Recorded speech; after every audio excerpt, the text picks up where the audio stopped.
Good morning मित्रांनो, तुमच्या सगळ्यांचं स्वागत आहे आपल्या नवीन ब्लॉगमध्ये. आणि मी आत्ता कुठं आहे माहिती आहे का? मी आत्ता मोक्ष मिळणाऱ्या ठिकाणी, वाराणसी काशी या ठिकाणी. आणि आता मी चाललो आहे काशीच्या मंदिरात जायचं दर्शन घ्यायला. पण त्याच्या पहिले इथे सांगतात की काळभैरवनाथाचं मंदिरात दर्शन घ्यावं लागेल. त्याच्यामुळे चाललो आहे मी आता. मग त्यानंतर कुंभमेळ्याचं दर्शन झाल्यानंतर म्हटलं होतं की रिटर्न जाईन, पण म्हटलं एवढं जवळ आलो आहे, तिथून फक्त 120 किलोमीटर आहे काशी विश्वनाथ. म्हणजे ज्योतिर्लिंग पण होईल, त्याच्यामुळे मग काय आलो. आणि आता चाललो आहे. रात्री एक रूम काय सिंगल पर्सनला काही रूम देत नव्हते, त्याच्यामुळे डॉर्मेटरी घेतली होती. तिथं आंघोळ वगैरे करून आता चाललो आहे देवाचं दर्शन घ्यायला.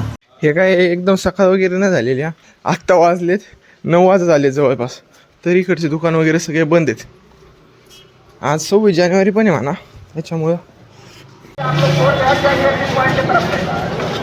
या ठिकाणी ना मंदिरात जाण्यासाठी गर्दी बघा किती आहे. लांबच लांब रांग राहिली आहे. ही काशी विश्वनाथ मंदिराकडे जायची रांग आहे. मंदिर एकदम म्हणजे त्या गल्लीच्या बॅक साईडला आहे. आणि रांग बघा कुठपासून सुरू आहे.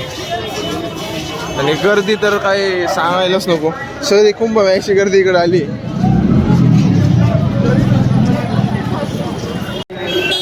आता आपण परत शॉर्टकट घेऊन एका बोलीतनं परत निघतोय.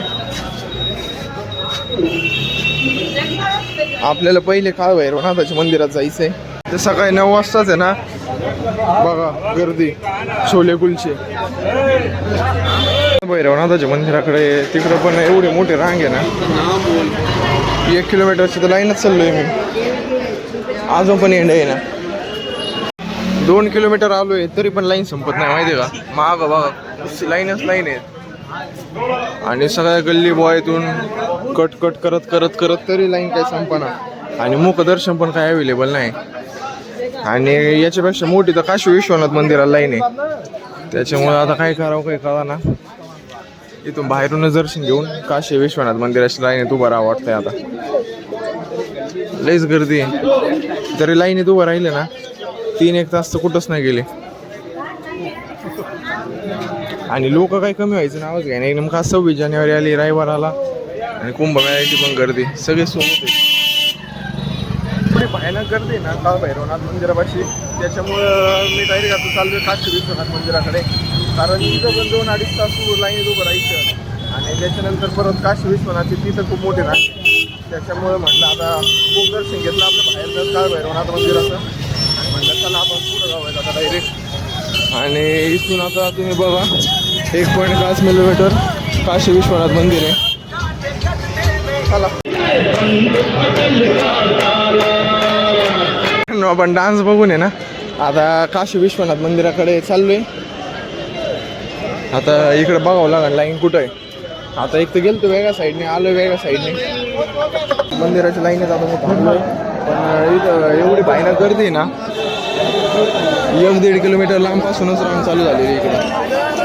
आणि लोक काय कमी व्हायचं नाव घेण्यात, लोक अजून वाढूच राहिले. इकडे एक तर रांग एक तर पुढं जाई ना, एकदम माझ्या चालू आहे.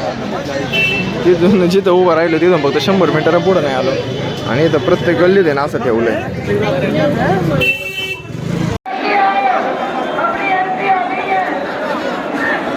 दुपारचे वाजले 4. आत्ताशी माझं झालंय दर्शन. आणि दर्शन काशी विश्वनाथ मंदिरात दर्शन झालं ज्योतिर्लिंगाचं. आणि आता मी चाललोय मनकर्णिका घाटाकडे. मनकर्णिका घाटाकडे जाऊ आपण आता.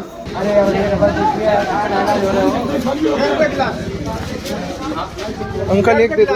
तुम्ही रीलमध्ये बघितलंच असेल एकदम famous blue dry fruit lassi.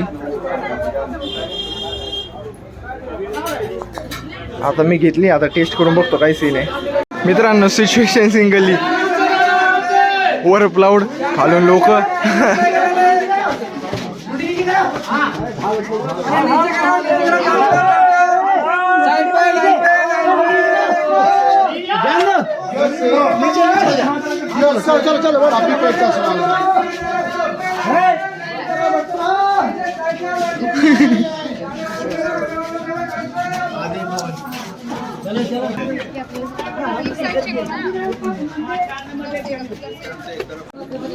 हे लाकूड कशासाठी समजून घ्या.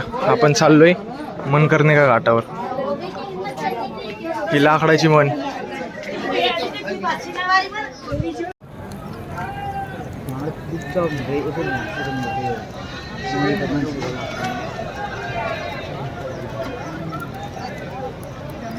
हे ते ठिकाण ज्या ठिकाणी मोक्ष मिळतो.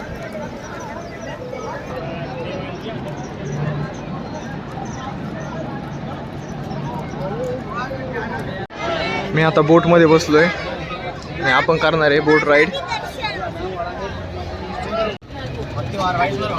आपली बोट झाली आहे फुल, पण बोटवाला काही निघा ना.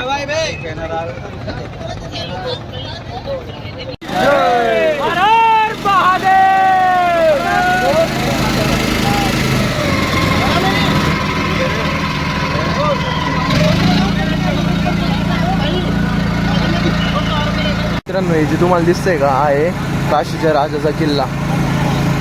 त्याला म्हणतात शेतसिंह घाट. पूर्ण वाराणसीला ना पाणी प्यायचं या दोन्ही टाक्यांमधून फिल्टर होऊन जातं. मित्रांनो, आहे तुलसी घाट. तुलसीदास यांनी काव्य इथेच बसून वाचलंय. रिवा घाट आणि शेवटचा घाट आहे अस्सी घाट, एकदम लास्टला. आणि इथं सगळे घाट संपतात. शेवट अस्सी घाट. आपली बोट इथनं चेंज होते. इथं एवढी भयानक गर्दी झालेली ना, आता संध्याकाळचे 5-5:30 वाजलेत. आणि हे सगळा जो भाग आहे का पूर्ण घाटाचा भाग आहे.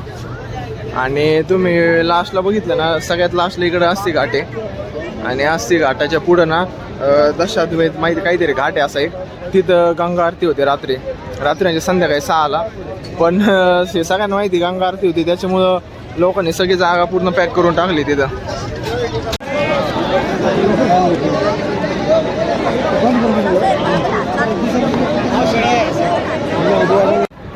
गंगा आरतीचा टाईम झाला आहे आणि लोक खूप मोठ्या प्रमाणात आहे ना घाटावर चाललेत. त्याच्यामुळं आपल्याला काही जाऊपर्यंत आरती हाती लागणार नाही. आजच्या ब्लॉगचा शेवट आपण मनकर्णिका घाटावर करतोय. जर तुम्हाला आजचा ब्लॉग आवडला असेल तर लाईक करा, शेअर करा, सबस्क्राईब करा.